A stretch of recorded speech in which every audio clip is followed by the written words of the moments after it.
So I was supposed to make a video about C vitamins and how you can boost up your immune system now when the flu and the new COVID virus is on. But instead, I found an article that I found quite interesting.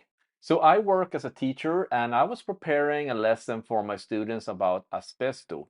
And that is, in Swedish, we say asbestos. And I always get the question how this stone mineral can affect the lungs and give you lung cancer. So I was thinking like this time I'm gonna be more prepared for that question. So I more or less stumble over this article. So what the article suggests is that antioxidants such as C vitamin, vitamin E, is actually one of those antioxidants that the body can't produce by itself.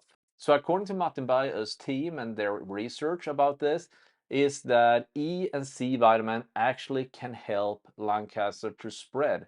So that is like quite mind-blowing for me because I've been reading a lot of articles that sugar, all the kind of sugars and carbs we are eating and putting into our bodies can actually provide or help develop cancer tumors in our body, but I never thought antioxidant can be benefiting or helping out cancer tumors. But when you are thinking about it, why not? So the good news is now when they know this, they can actually begin to prepare and do research how they can starve out the cancer tumor. The negative news is that they haven't got that good results when it comes to that, but this study actually helps future studies to develop better alternative or maybe new medicine in the future. So that is positive.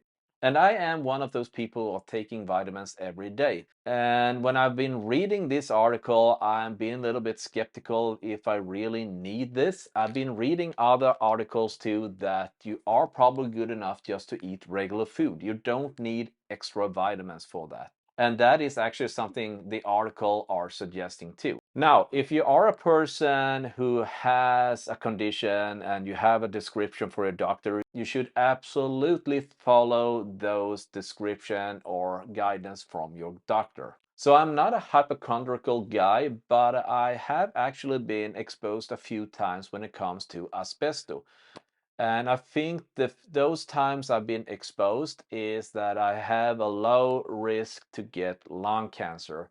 And that is actually a frustrating thing to read about. We here in Sweden, we don't have any percent, and it's very hard to measure it out if you have been exposed by this. But they have like a low risk, middle risk, and high risk. And I think I'm down in the low risk zone. But you can never be sure. And I felt really bad when I was exposed by it. I've been exposed by it by I think it's two times, and every time it happens, I feel really bad because I begin to read about it. So I just want to throw this news out there because as it is for now, in my YouTube flow, I see a lot of influencers talking about how you can boost your immune system and how some vitamins can actually fight cancer tumors and all of that. And I think it's very scary when when I'm thinking about it because this article is quite mind-blowing that it's actually are suggesting the opposite what we've been thinking about how antioxidants actually work in our bodies. So especially when it comes to cancer tumor, I think you should take this with a little grain of salt.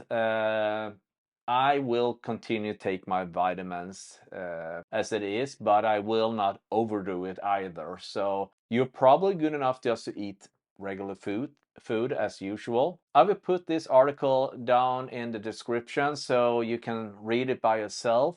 And hopefully this article or study will actually help us fight this terrible disease. But I found this article very important to spread out. So I hope you guys have a good day anyway, and I hope I see you in the next video. Take care. Bye. So